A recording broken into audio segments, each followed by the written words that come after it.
আমাদের একটা বহুল আলোচিত যে সংস্কারের কথাগুলি বলা হচ্ছিল, সেগুলো বোধ করি একটা পরিণতির দিকে যাচ্ছে। বিতর্ক আছে, নানা বিষয়ে ভিন্ন মত আছে, তারপরেও একটা পরিণতির দিকে যাচ্ছে বলে মনে হচ্ছে। কারণ আজকে এই আইন উপদেষ্টা অধ্যাপক আসিফ নজরুল উনি আজকে জানিয়েছেন যে ফেব্রুয়ারির 8 তারিখের মধ্যে মোটামুটি প্রধান যে 6টা আপনার সংস্কার কমিশন করা হয়েছিল তারা সবাই তাদের রিপোর্ট জমা দেবে এবং এই 6টা রিপোর্ট নিয়ে তারা রাজনৈতিক দলগুলোর সঙ্গে এবং এই জুলাই গণ অভ্যুত্থানের পক্ষের যত শক্তি আছে তাদের সঙ্গে বসবে এবং তারা আশা করছে যেদিন রিপোর্টটা জমা দিবে মানে ফেব্রুয়ারির 8 তারিখে, সেই দিনই এর পূর্ণাঙ্গ কপি ডিটেইল প্রত্যেকটা রাজনৈতিক দলের কাছে তারা পৌঁছে দেবে এবং তারা সেগুলি দেখবে। দেখার পর 1 সপ্তাহের মধ্যে জুলাইয়ের মাঝামাঝি সবাইকে ডেকে নিয়ে তারা বসে আলোচনা করে সিদ্ধান্ত নেবে যে আসলে কি কি ক্ষেত্রে সংস্কার করা জরুরি, কি কি সংস্কার করা যায়। মানে আমার কাছে মনে হয়েছে এটা খুবই ইতিবাচক একটা বিষয়। যদি ফেব্রুয়ারির মাঝামাঝি হয়, উনি এটাও ইঙ্গিত দিয়েছেন যে ফেব্রুয়ারির মাঝামাঝি যদি আমরা বসতে পারি তাহলে সেটা শুরু হবে এবং রোজার মধ্যেও তারা এই আলোচনা চালিয়ে যাবে। কারণ যত দ্রুত সম্ভব সংস্কারের ক্ষেত্রে কি কি করণীয় সেই ব্যাপারে যাতে একটা সিদ্ধান্তে পৌঁছা যায়। আমার কাছে ডক্টর আসিফ নজরুলের এই বক্তব্য এবং এই ঘোষণাটা আমি মনে করি যারা নাকি নির্বাচন নিয়ে ভাবছেন, যারা সংস্কার নিয়ে ভাবছেন, যারা আন্দোলনের একটা ইতিবাচক পরিবর্তন নিয়ে ভাবছেন, তাদের সবার জন্য একটা গুরুত্বপূর্ণ ঘোষণা। এখন এই ঘোষণাটা তারা বাস্তবায়ন করবেন। এরই মধ্যে আমি আরেকটু কথা বলতে চাই, সেটা হলো এই যে সংস্কারের প্রস্তাবগুলি এসেছে মোটামুটি মোটা দাগে যে 6টা সংস্কার প্রথমে করা হয়েছিল সেগুলোকে নিয়ে আসলে মনে হচ্ছে যে নির্বাচনের দিকে এই সরকার অগ্রসর হতে চাচ্ছে এবং আমি নিজেও মনে করি এই সংস্কারগুলি একটা ভালো নির্বাচন করার জন্য যথেষ্ট। এবং তারপর তো মনে করেন আরো অনেক প্রস্তাব আসতেই থাকবে, অনেক সংস্কার হতেই থাকবে। সংস্কার থেকে চলমান প্রক্রিয়া। পলিটিক্যাল পার্টিগুলো যারা আসবে তারাও কি কিছু সংস্কার করবে না? যারা রাজনীতিতে আছে অথবা যারা নাকি নির্বাচনে আসবে, যারা নির্বাচনে বিজয়ী হবে তারাও তো কিছু সংস্কার করবে। এই সবগুলো মিলিয়েই কিন্তু চলতে থাকবে এবং সংস্কারের পরেরও আবার সংস্কার হতে পারে। তো প্রথমত প্রস্তাবগুলি আসুক, আমরা এই প্রস্তাবগুলি একটু দেখতে চাই। আমরা কিন্তু এখন পর্যন্ত যে 4টা সংস্কার কমিশন তাদের রিপোর্ট প্রধান উপদেষ্টার কাছে দাখিল করেছেন ডিটেল কিন্তু আমরা কেউ পাইনি। একটা মোটামুটি ধারণা দেওয়া গেছে, কিছু গুরুত্বপূর্ণ পয়েন্ট আনা হয়েছে এবং সেই গুরুত্বপূর্ণ পয়েন্টগুলো নিয়ে এরই মধ্যে বিভিন্ন সেক্টর থেকে বিভিন্ন কর্নার থেকে নানা ধরনের আলোচনা হচ্ছে। সবচেয়ে বেশি আলোচনা সম্ভবত হয়েছে সংবিধান সংস্কার এবং নির্বাচন ব্যবস্থার যে সংস্কার, এই দুটো কমিশনের রিপোর্টের কিছু কিছু পয়েন্ট নিয়ে।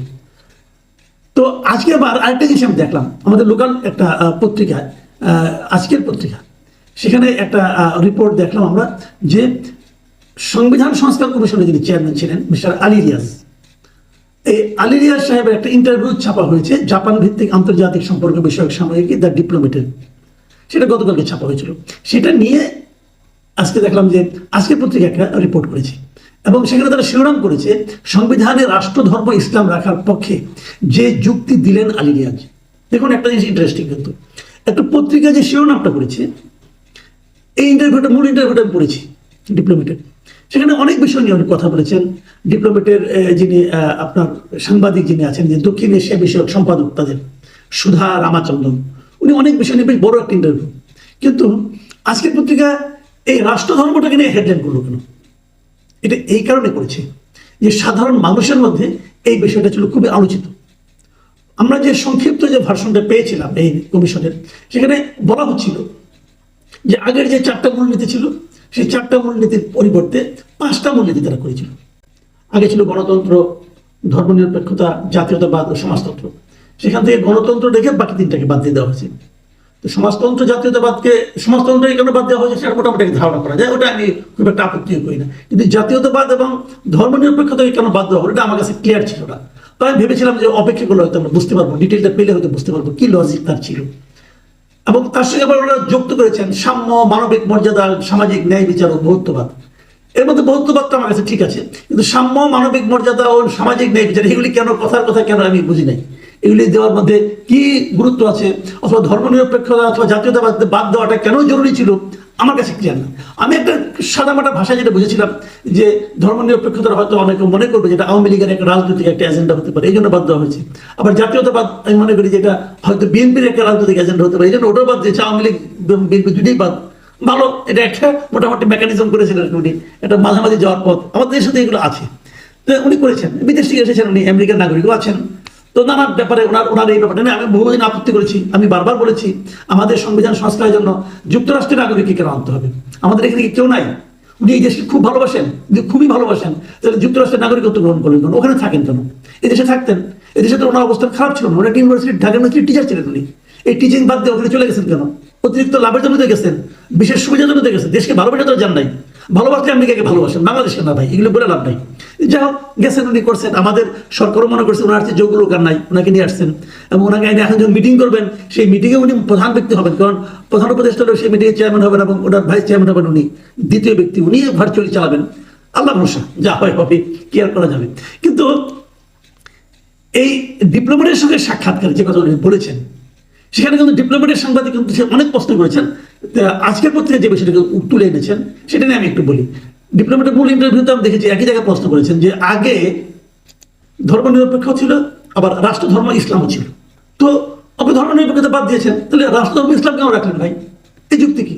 এবং এই সুধা রামাচন্দ্রন উনি কিন্তু ঠিকই এই প্রশ্নটা করেছেন, ওনার ভাষায় উনি এই প্রশ্নটা কিন্তু করেছেন এবং সেই প্রশ্নের যে গোজামিলটি এবং উত্তর দিয়েছেন সেটা দেখে অদ্ভুত। যেমন মানে ওনার উত্তরটা শুনলে মানে আগে আমরা এই প্রশ্নটা কিন্তু আগেও আমরা করতাম, আগে যখন নাকি আগের সংবিধানে, মানে যে সংবিধান এখনো আছে ওটা তো বাতিল হয়নি, আমরা কিন্তু এখনো বলতাম যে যদি ধর্মনিরপেক্ষতা থাকে, যে সংবিধানে ধর্মনিরপেক্ষতার কথা বলা হয়েছে, সেই সংবিধানে আবার রাষ্ট্রধর্ম ইসলামের কথা বলা হচ্ছে কেন? এগুলো তো কোনো প্রয়োজন নেই, এই দুটো তো পরস্পরের সঙ্গে সাংঘর্ষিক। তো এই প্রশ্নটা কিন্তু এবারও করা হয়েছিল এবং আলিরিয়া সাহেব তখন বলেছেন যে হাইকোর্টের নাকি একটা রায় ছিল যেটা নাকি সাংঘর্ষিক না। হাইকোর্টের রায় মানে কোন হাইকোর্ট? কোন উচ্চ আদালত? হাসিনার আমলের উচ্চ আদালত। তো হাসিনার আমলের উচ্চ আদালতের সব কথা আপনি মানেন? হাসিনার আমলের উচ্চ আদালতকে আপনি নিরপেক্ষ মনে করেন? মানে বিষয়টা হলো কি, যে যে পয়েন্ট আমার সুবিধা এগুলো আমি নিব, সেগুলো কোনো স্বৈরাচার কোনো সমস্যা না, আর যেগুলো আমার সুবিধা না সেগুলো আমি নিব না, ওখানে স্বৈরাচার। তো এটা তো আমি সুবিধা, মানে এটা বলা হয় এটাকে, এটা সুবিধাতন্ত্র, হ্যাঁ, সুবিধাবাদী আচরণ। আবার উনি রাষ্ট্রধর্ম ইসলামের পক্ষে অদ্ভুত অদ্ভুত সব বক্তব্য, আমি ওনার বক্তব্যটা একটু পড়ে শোনাই, যেভাবে অনুবাদ করেছে আজকের পত্রিকা সেটাই পড়ে শোনাই আপনাদেরকে। যে আলিরিয়াজ বলেন 1988 সালে রাষ্ট্রধর্ম হিসেবে ইসলাম সংবিধানে অন্তর্ভুক্ত হয়। এরপর থেকে আওয়ামী লীগ এবং বিএনপি একাধিকবার ক্ষমতায় এসেছে এবং 8 বার সংবিধান সংশোধন করেছে, কিন্তু তারা কখনোই এটি বাতিলের উদ্যোগ নেয়নি। 2024 সালের এপ্রিলে হাইকোর্টের এক রায় বলা হয় ইসলামকে রাষ্ট্রধর্মে বহাল রাখা সাংবিধানিক স্ববিরোধ সৃষ্টি করে না। বুঝেন কিন্তু ঘটনা, আমি এটুকুকে বিশ্লেষণ করি। এক নম্বর হলো 2024 সালের এপ্রিলে হাইকোর্ট, 2024 সালে ক্ষমতায় কে ছিল? শেখ হাসিনা ছিল।